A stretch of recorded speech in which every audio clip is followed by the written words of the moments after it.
Ang maayong balita mahitungod kang Hesukristo sumala ni Juan.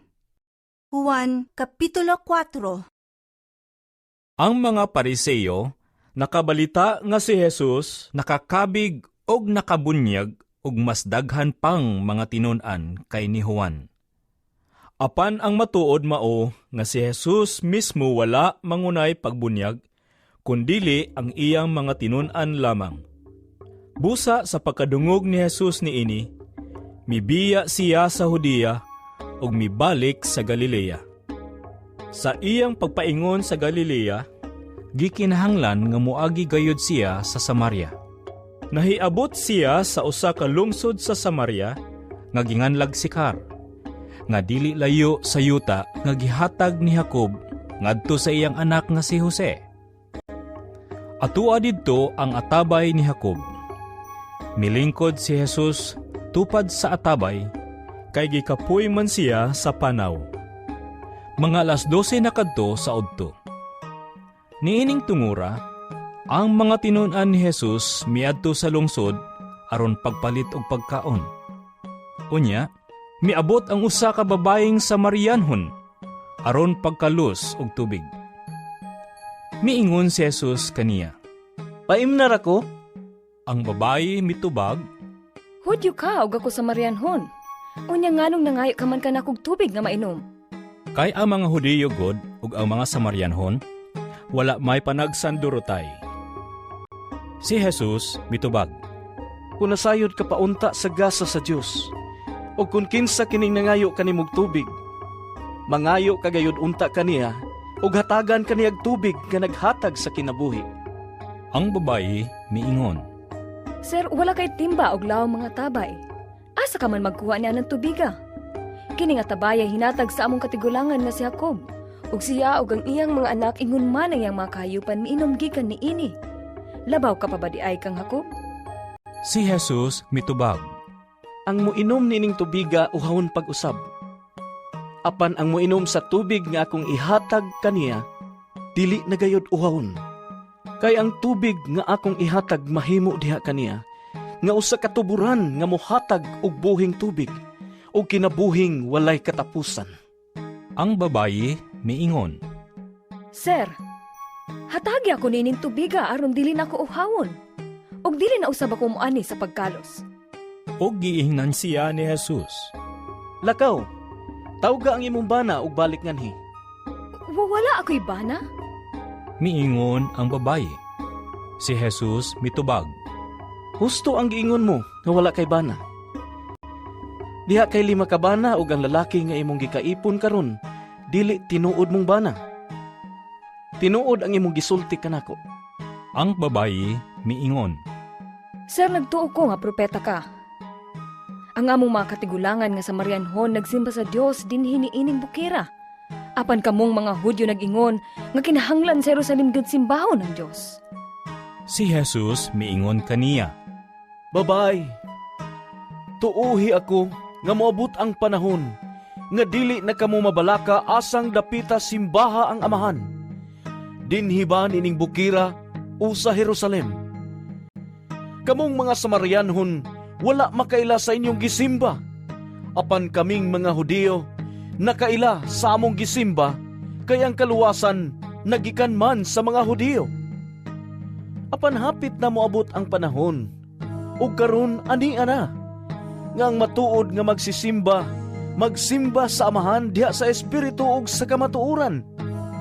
Mao kini ang mga magsisimba nga gusto sa amahan nga mo'y magsimba kaniya. Ang Dios espiritu, ug kadtong magsimba kaniya, kinahanglang magsimba diha sa espiritu ug sa kamatuoran." Miingon kaniya ang babayi, "Nasayod ako nga moan ang Mesiyas nga ginganlag Kristo. Inigabot niya iya kitang sultihan sa tanan." Si Jesus mitubag, "Ako nga nakigsulti kanimo, mao siya." Niadtong higayuna, nahibalik ang mga tinun-an ni Jesus ug natingala sila pag-ayo, sa pagkakita nila nga nakigsulti siya sa usa ka babayi. Apan walay usa kanila nga nakapangutana sa babayi kung unsay iyang gusto, O nangutana kang Jesus ngano nakigsulti siya sa babayi. Unya, gibiyaan sa babayi ang iyang banga, o mibalik siya sa lungsod, o giingnan niya ang mga tao. Dali ka mo, og tanawan ninyong tao nga misulti ka nako sa tanan nga ako nabuhat. Siya na ba kaha ang Mesiyas? Busa, namiya sila sa lungsod, ug nangadto kang Jesus. Niadtong higayuna, ang mga tinun-an miagda kang Jesus. Rabi, kauna. Apan siya mitubag. May pagkaon ako nga wala ninyo hisayri. Busa, ang mga tinun-an nagpangutan anay. May nagdala ba kaha kaniyag pagkaon? Si Jesus miingon kanila. Ang akong pagkaon, mao ang pagtuman sa kabubuton sa nagpadala kanako, ug sa paghuman sa buluhaton ngayang gipabuhat kanako. Dili ba nag-ingon man kamo? Mga 4 pa kabulan una maabot ang ting-ani? Apan tan-awan ninyo ang kaumahan. Hinug na ang mga bunga, ug husto ng anihon. Ang nag-ani, makadawat og suhol ug hipuso niya ang mga abot alang sa kinabuhing walay katapusan. Aron mga lipay ang nagpugas ug ang nag-ani. Kay husto ang giingon, lain ang magpugas ug lain ang mag-ani. Gipadala ko kamo, aron mangani sa wala ninyo hagui. Ang uban mao'y naghago, ug kamo ang nabulahan sa ilang hinaguan. Daghan sa mga Samarianhon ni adtong lungsura, nanuo kang Jesus, kay ang babayi miingon man. Kisultihan ako niya sa tanan kong nabuhat. Busa sa pag-abot sa mga Samarianhon, gihangyo nila si Jesus nga magpabilin uban kanila. Og nagpabilin siya didtog 2 ka adlaw. Daghan pagayod ang nanuo kang Jesus tungod sa iyang gisulti. Giingnan nila ang babay. Bituon na kami karon. Dili na tungod sa imong gisulti kundi tungod kay kami mismo nakadungog kaniya og nasayod kami nga siya mao gayud ang maluluwas sa kalibutan. Tapos sa 2 ka adlaw, miadto si Jesus sa Galilea, kay siya mismo nag-ingon. Ang propeta dili tinahod sa iyang kaugalingong lungsod.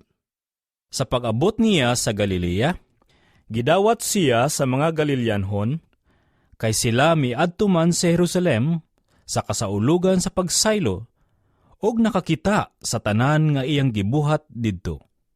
Busa, mibalik si Jesus sa Kana sa Galilea, diin ang tubig iyang gihimong bino, og didto may usa ka opisyal sa kagamhanan nga may anak nga lalaki nga nasakit didto sa Capernaum. Sa pagkadungog niya nga si Jesus miabot sa Galilea, miadto siya kang Jesus og mihangyo kaniya nga moadto siya sa Capernaum aron ayuhon ang iyang anak nga himalatyon. Si Jesus miingon kaniya, Wala gayud kaninyo'y mutuo kanako, gawas kun makakita kamog mga milagro. ang opisyal mitubag. Sir, kuyog na intawon ka nako, sa dili pa mamatay ang akong anak. Si Jesus mitubag kaniya. Lakaw na, kay ang imong anak naayo na. Mituo ang tawo sa gisulti ni Jesus ug mipauli siya. Samtang nagpadulong siya sa iyang balay, gitagbo siya sa iyang mga sulugoon ug gibalitaan nga naayo na ang iyang anak.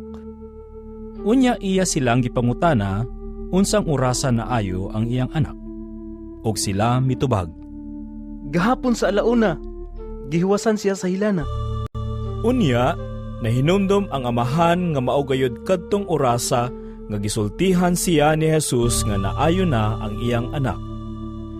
Busa, siya ug ang tanang sakop sa iyang panimalay mituo kang Jesus. Mao kini ang ikaduhang milagro nga gihimo ni Jesus sa iyang pag-abot sa Galilea gikan sa Judea.